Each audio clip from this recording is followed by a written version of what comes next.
Bueno, señores, ustedes saben que Afganistán es un país convulso, es un país de Asia que durante muchos años hemos tenido muchas noticias de este país, desde la forma de vida con los talibanes, lo que ocurrió el 11 de septiembre,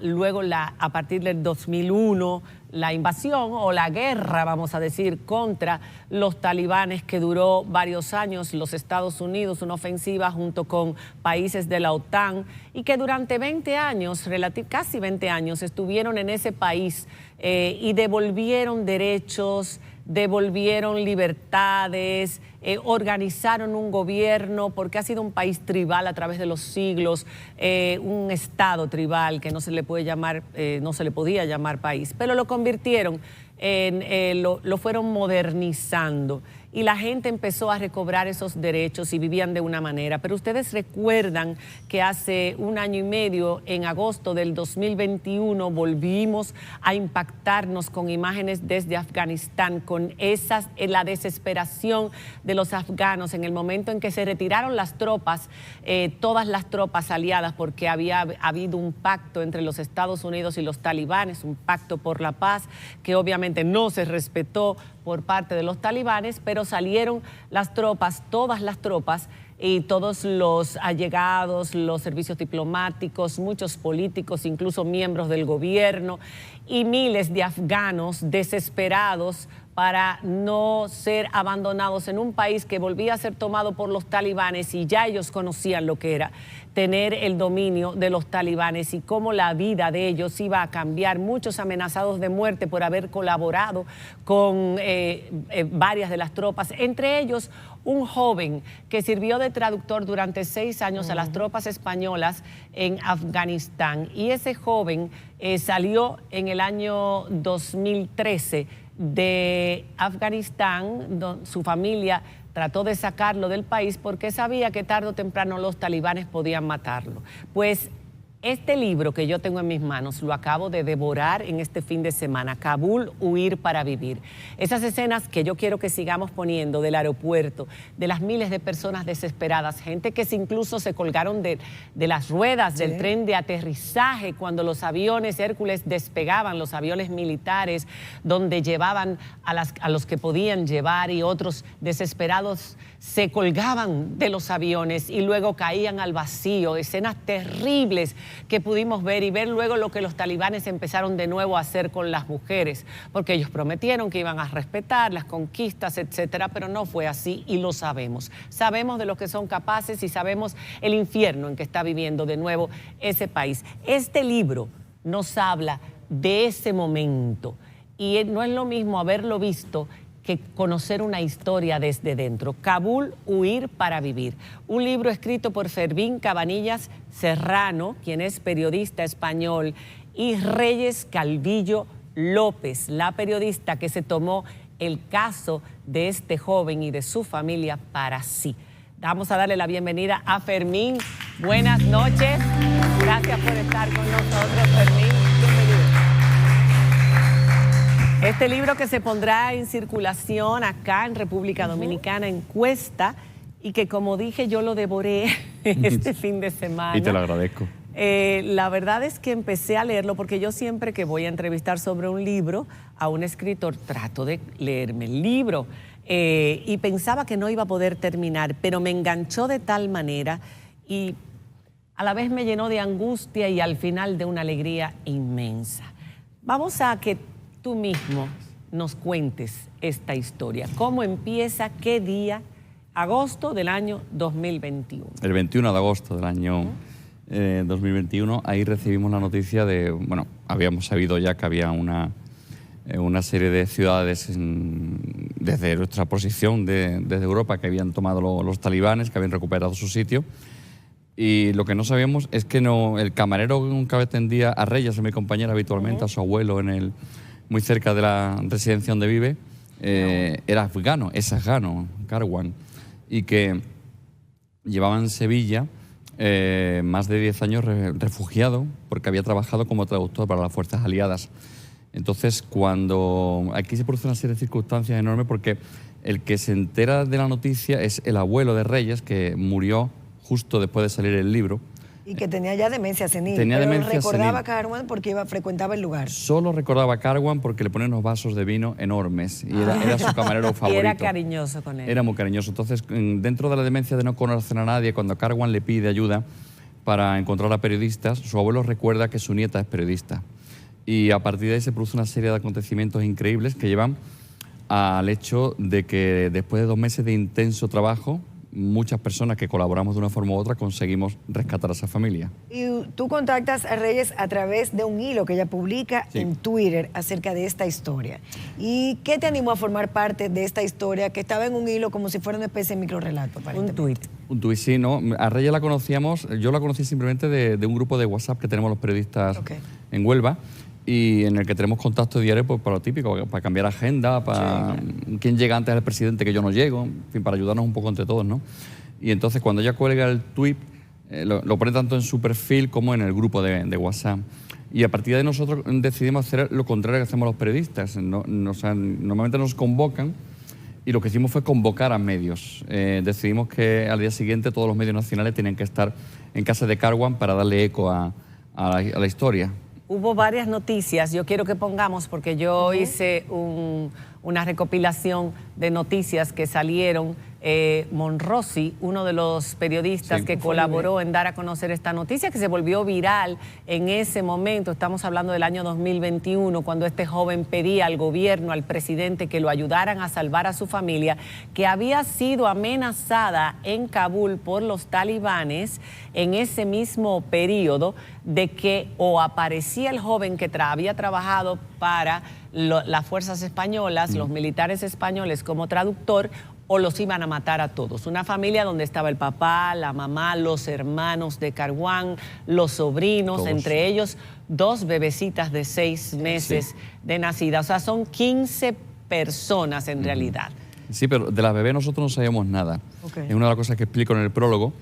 Por esta situación durante 2 meses la vivimos con mucha ansiedad, porque además hubo un silencio de 3 semanas en el que no sabíamos si estábamos trabajando para traer a gente que ya habían asesinado. Era una impotencia terrible. Si llegamos a saber que hay 2 bebés de 6 meses, un crío de 3 años... ¿Se mueren ustedes? Morimos porque además en el libro contamos, sin contar ningún spoiler, porque esto se lo he publicado en muchos sitios, que cuando los talibanes llegan a Kabul el 10 de agosto, automáticamente se plantan en casa de los padres de Carwan. Automáticamente cuando el padre abre la puerta, lo primero que hacen es tirarlo al suelo de un colatazo en la cabeza. Y cuando el padre despierta, lo que ve es a sus nietas con talibanes apuntándole a la cabeza con 6 meses. Entonces estamos hablando de cosas muy duras y que están pasando, y que cuando nos cuentan la historia de lo que ha pasado, nosotros no nos dedicamos solamente a contarlo y a hacer un reportaje, sino que intentamos tener nuestros contactos para llegar a Moncloa, a Madrid, a las autoridades, para llegar a las bases aéreas que conocemos más cerca de Andalucía. Y bueno, pero aquí había un deber por parte de las autoridades españolas para este joven y para muchas otras personas que habían colaborado a lo largo de los años con el trabajo que ellos fueron a hacer como miembros de la OTAN. Todos estos países, no solamente los españoles, ahí habían otros países que estuvieron colaborando en la reconstrucción y en el mantener a raya a los talibanes, salvo que al final los talibanes fueron ganando el terreno, pero no se podía dejar abandonada a toda esa gente. Y es verdad que la prensa hizo su trabajo, pero el gobierno español, hubo mucha colaboración del gobierno español. Al final el rescate de la familia, porque hay que ver, señores, para leer este libro, hubo 2 intentos de esta familia acercarse a los aviones Hércules con la bandera española para poder salir. ¿Qué pasó en esos intentos? Pues el primer intento... Y vamos a ver esas imágenes de nuevo. El primer intento, nosotros a las 2 de la tarde aproximadamente del primer intento, 2 de la tarde hora española, los dejamos en la rampa de subida al avión, y ahí fue donde uno de los talibanes reconoció al padre de Carwan, que es general de la fuerza afgana. Y ese talibán había estado a sus órdenes, y entonces pues no tuvieron más remedio para evitar la masacre que irse a casa. El segundo intento llegan hasta la puerta de los americanos, a la Tiger, donde fue el atentado, donde murieron los 13 marines. Y el tercer intento, nuestros espías, la gente del CNI... El atentado, ese es importante, porque ustedes recuerdan en esos días que vimos esas columnas de humo. Mira, ahí son escenas de unas bombas que tiraron el Estado Islámico, porque entonces está el Estado Islámico. Sí, el Estado afgano y los talibanes, que no sabemos quiénes son peor. Y los talibanes, que no se sabe quiénes son peor. Y tiraron esas bombas incluso en el hotel que estaban los norteamericanos, el hotel de los norteamericanos cerca del aeropuerto, es lo que estaba leyendo en este libro. Al tirar las bombas murieron muchos de los soldados, murieron soldados, 13 marines. 13 marines norteamericanos, murieron varios afganos, 60 personas en total de las que estaban desesperadas tratando de salir, y ellos tuvieron que devolverse. Pero estuvieron escondidos ¿cuánto tiempo y cómo fue el rescate? Pues ellos están escondidos a efectos, digamos, oficiales desde el 4 de septiembre hasta el 8 de octubre, escondidos en la trastienda de una tienda de telas de un amigo del servicio militar del padre de Cargua. Y el libro como una novela, hemos hablado antes de lo que es verdad o es mentira una novela. Yo lo he preguntado muchas veces en entrevistas, cuando estás sentado ahí, ¿no? Y el invitado, y a mí siempre me dicen que una vez que está en tu mano una novela, decide tú qué es verdad o qué es mentira, ¿no? Claro, y la mezcla de la ficción y la realidad, Sí, eso es una novela. lo que pasa es que en este caso chocamos con otra cosa, Sí. que es que como nosotros hicimos muchas colaboraciones con el gobierno español a efectos de alto nivel Ustedes promovieron que las autoridades españolas se activaran para poder hacer el trabajo. Claro, porque el problema es que cuando los talibanes empiezan a tomar posiciones, se incluye en listado para rescatar una serie de personas. Y estas personas no estaban en ese listado. El padre no estaba preocupado en el sentido que fueran a buscarle, porque ellos habían matado a su hijo ya, habían escenificado un entierro a su hijo. Ellos habían hecho creer cuando el hijo, sacaron al hijo de Afganistán, en 2013. de que había sido muerto. asesinado Correcto. por los talibanes o en la guerra, había perdido la vida. Y hicieron todo el paripé para que la gente creyera que él estaba muerto. Sí, ellos... Pero los talibanes sabían que estaba vivo. Hombre, o lo sabían o no tenían ningún tipo de prejuicio en matar a gente hasta que alguien se derrumbara, ¿no? Entonces, en ese contexto, hubo que hacer una operación al más alto nivel en el que nosotros hay muchas cosas que desconocemos. Claro. Hay muchas cosas que sabemos y no podemos contarlas. Son de inteligencia. Claro, son de la máxima inteligencia. Que se infiltran dentro de los mismos talibanes. Sí. Personas infiltradas de diferentes... De hecho, el personaje del espía en el libro de Karim era un personaje que no sabía cómo fabricarlo hasta que fui a la presentación de un libro sobre espionaje. El antiguo director de CNI español presentaba un libro y me contó cómo se fabrica un espía, ¿no? Que realmente son, en cualquier país en guerra, jóvenes que no tienen nada que perder, que se les forma en un trabajo, en este caso de espía, que su familia no sabe que se dedica a eso y que ganan dinero pues esporádicamente en labores de espionaje. Esto está pasando en Ucrania, por ejemplo, ¿no? Sí, claro. El gobierno ruso está reclutando gente. Pero ese ha sido el mayor aporte de ustedes como periodistas, no solamente de investigación, sino que incidieron en este Sobre rescate. todo Reyes Calvillo. Exacto. Sí, lo de Reyes es impresionante. Es una chica con 27 años que hará lo que quiera en esta vida en la profesión y que tuvo el empuje necesario para sacar adelante con sus contactos, con el padre que tiene muchos contactos en temas militares, y tuvo el coraje de enfrentarse a gente que incluso nos dijo que no. Es decir, hubo gente que se rió literalmente. Y dijo que era imposible. De hecho, cuando ya no quedaban militares, cuando ya la situación estaba controlada totalmente el país por los talibanes, fue que se terminó haciendo ese escape y el rescate a través de Pakistán. Eso fue así. Claro, porque la ruta más cercana en línea recta para salir de Kabul es la frontera de Pakistán. Y entonces ellos, a través de nuestro gobierno, reciben unas instrucciones que literalmente les dicen va a haber un momento en el día en el que ustedes van a arrancar dos vehículos todoterrenos, va a haber una expedición de 200 personas que vamos a rescatar ese día y bajo ningún concepto pueden parar el coche. Fueron los españoles 100, fueron llegaron hasta Pakistán, hasta el otro lado de Pakistán, en la frontera, y estaban los talibanes, los pakistaníes militares y los españoles. Sí, tenemos la suerte ahí de que los pakistaníes y los talibanes tienen una relación de amor-odio muy intensa. Odio.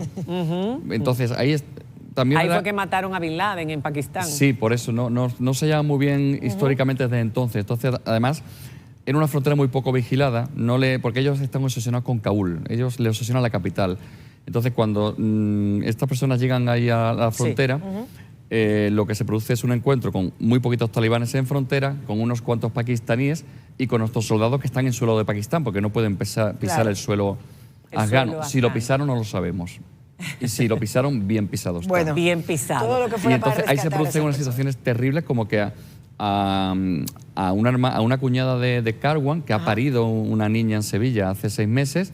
Quiere llevársela uno de los talibanes a su casa y se la cambia por un paquete de tabaco, un soldado nuestro. Dios mío. Entonces, es terrible lo que está pasando. Es terrible lo que viven las personas, hombres y mujeres. Esta familia que tenía una vida acomodada por el sueldo del militar y que vivió en esa comodidad, de repente verse desprovisto de todo, pero sobre todo las mujeres que no tenían el derecho y no tienen el derecho, nuevamente les quitan esas libertades y esos derechos. Ustedes están viendo cómo están viviendo las mujeres, las han invisibilizado, han quitado la imagen de los rostros de las paredes donde se habían pintado mujeres, los maniquíes los tienen, les han tapado las caras hasta los maniquíes, miren eso.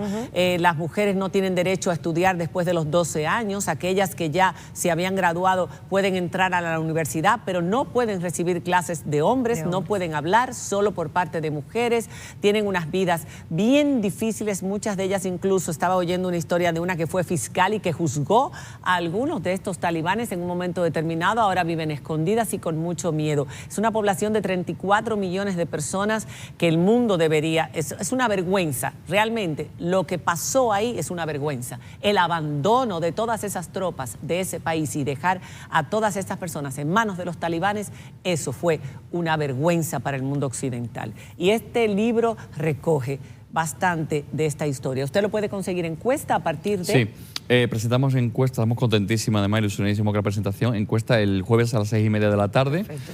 Y va a estar a la venta allí y bueno, a partir de ahí quien quiera las personas que quieran ir a la puesta en circulación, entonces en Cuesta a la 27. Estaremos encantados de que acudan a la presentación. Kabul, Huir para vivir. Del autor de los libros 5 años de cine, La sonrisa del Caribe y COVID-19, diario de un hiperinmune confinado, que me imagino que eres tú. Sí, soy yo. Hiperinmune, qué hombre más dichoso.